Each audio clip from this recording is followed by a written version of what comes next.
O que aconteceu depois que Jesus morreu na cruz? Para a maioria das pessoas, a resposta dessa pergunta deve ser: ele ressuscitou. O que é verdade, ao menos para a perspectiva do cristianismo. Mas o que de fato aconteceu? Quais foram os eventos que se sucederam durante a crucificação e logo depois da paixão de Cristo? É sobre isso que iremos falar neste vídeo.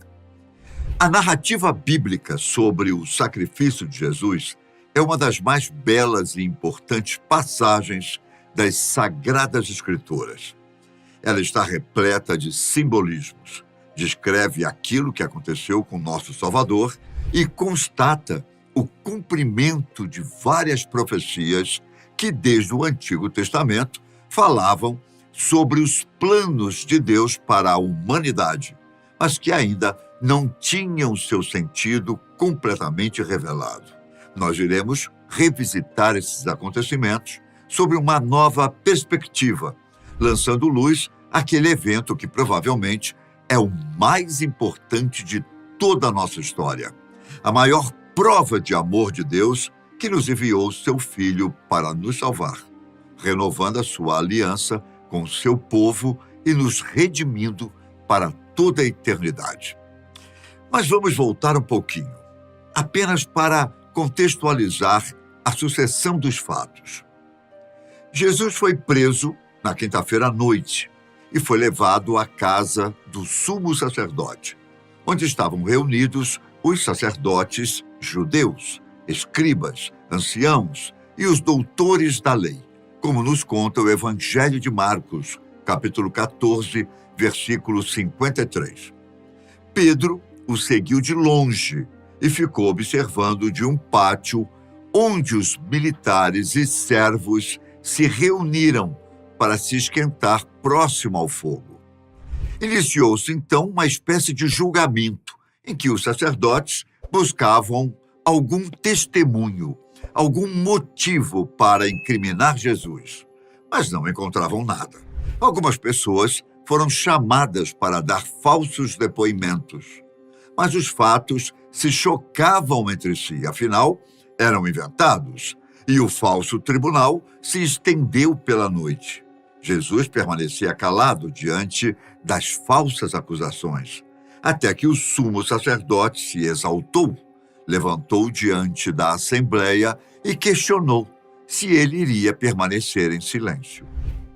Jesus não retrucou, mas quando o mestre da lei perguntou se ele era Cristo, o Filho de Deus vivo, ele respondeu: eu sou. E vocês verão o Filho do Homem sentado à direita do Todo-Poderoso e vindo sobre as nuvens do céu. Marcos 14, 62. Neste momento, eles reuniram as testemunhas que estavam ali e resolveram levá-lo a Pôncio Pilatos, governador da província, para acusá-lo de blasfêmia. O chefe de Estado não enxergou nenhum mal nas atitudes de Jesus, mas como o público clamava, mandou crucificá-lo. Vários fatos se sucederam a partir disso, mas vamos saltar para o momento fatídico em que Jesus está na cruz, pagando por um erro que não havia cometido. Não é possível inferir o momento exato em que Cristo foi crucificado. Afinal de contas, naquela época as pessoas não andavam com relógios de pulso, nem lidavam com o tempo de forma como nós fazemos hoje em dia. Contudo, as estimativas feitas através de análises históricas, antropológicas e linguísticas indicam que era por volta de meio-dia e que Jesus teria padecido pouco tempo depois, às 3 da tarde. Neste período, uma grande escuridão tomou conta do céu. E este foi o primeiro grande acontecimento que se sucedeu depois da crucifixão. Sim, está certo, de Jesus. Isto foi relatado, por exemplo, nos evangelhos de Mateus 27:45 e Marcos 15:33. Para um olhar desatento, isso poderia ser interpretado como um simples evento natural, gerado pelo acúmulo de nuvens de chuva, ou mesmo por um eclipse solar. Mas não foi bem isso que aconteceu. Na Bíblia, a escuridão tem significados bem específicos. Ela está presente em julgamentos como um sinal de luto, como indício de fim e recomeço de ciclos. Mas, sobretudo, tem uma profunda conexão com o mal e o pecado. Jesus disse no Evangelho de João 3,19: o julgamento é este. A luz veio ao mundo, mas os homens preferiram as trevas à luz, porque suas ações eram más. Neste mesmo livro, no capítulo 8, versículo 12, ele nos ensina dizendo: eu sou a luz do mundo. Quem me segue não andará nas trevas, mas possuirá a luz da vida. Ao longo de toda a Escritura, fica claro a ligação de Jesus com a luz, a vida, a redenção, em oposição às trevas, a tudo aquilo que é mau e sombrio. Além disso, há uma conexão com a Páscoa judaica, onde se comemorava a libertação do povo de Deus da escravidão do Egito. Como sabemos, Deus enviou 10 pragas àquele país como castigo por aprisionar o seu povo. Como o faraó não os libertou, a 10ª punição foi a morte dos primogênitos. Para não serem castigados, os hebreus deveriam sacrificar um cordeiro sadio, comê-lo em comunhão com a família e deixar um sinal na porta para mostrar sua devoção. Tudo isso ocorreu, é claro, durante a noite, e a tradição se repetia todos os anos.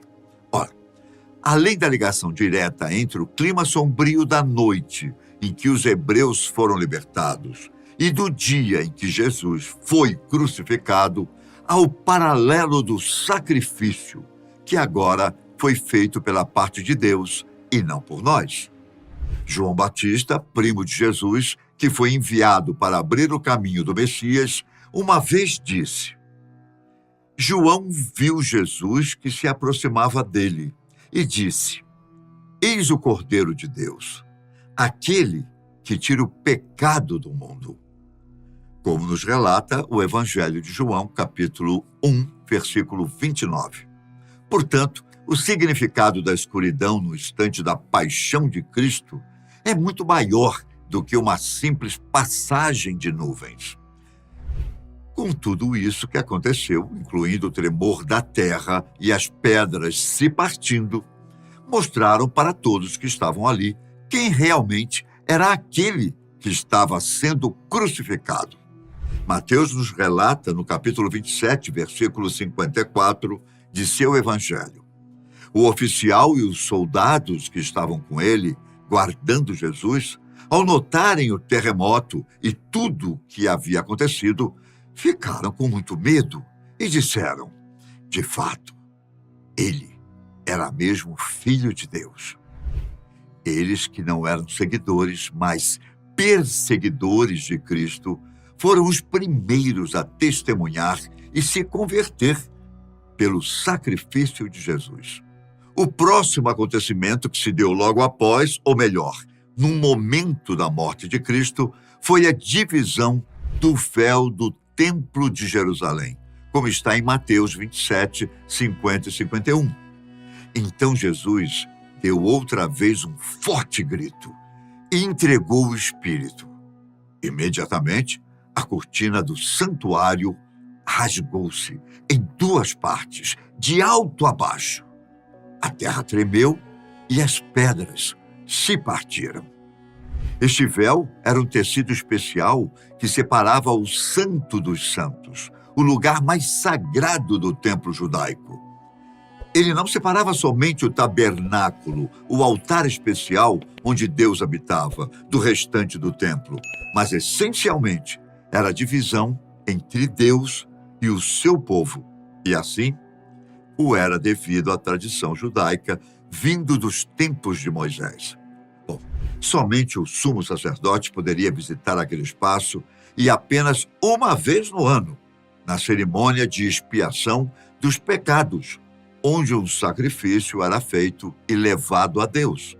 Assim, este véu ter sido rasgado de cima a baixo no instante da morte de Jesus é algo muito simbólico.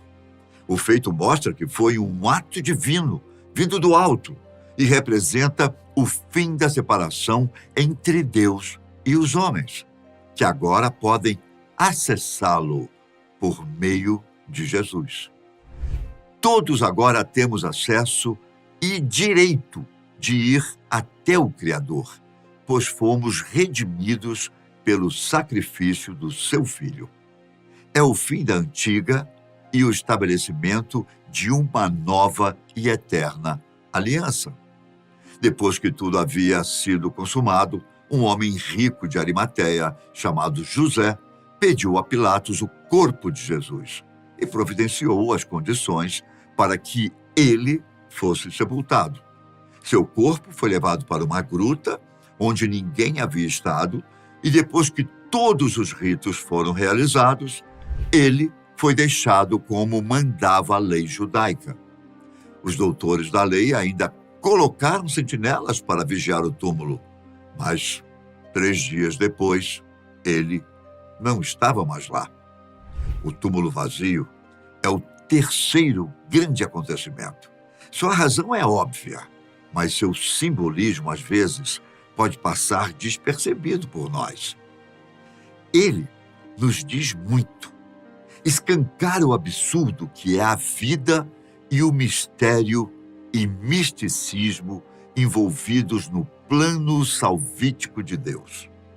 O esvaziamento do túmulo nos mostra, em última instância, que a vida tem sentido, pois ela tem uma continuidade. Essa passagem descrita em Mateus 28, 1 a 8, também é sinal do cumprimento de diversas profecias e mostra que, para além da ausência física da matéria, o que está em jogo é um novo começo, a evidência definitiva de que Jesus era o Filho consubstancial ao Pai. Por fim, o quarto acontecimento, o mais conhecido por nós, são as evidências de sua ressurreição. O retorno à vida de Jesus é descrito por Paulo em sua primeira carta aos Coríntios como uma primícia, uma prévia do que aconteceria com aqueles que o seguirem. 1 Coríntios 15, 20. O discípulo toma emprestado o termo da agricultura, pois primícia era a primeira porção da colheita oferecida a Deus, para dizer que Jesus, o sacrifício oferecido, foi o primeiro de muitos a vencer a morte e ganhar o reino dos céus. Para conquistá-lo, basta segui-lo, pois o mal já foi vencido e a eternidade está disponível para todos aqueles que creem. E você, acredita? Eu fico por aqui. Nos vemos no próximo vídeo. Um grande abraço e até a próxima. Tchau.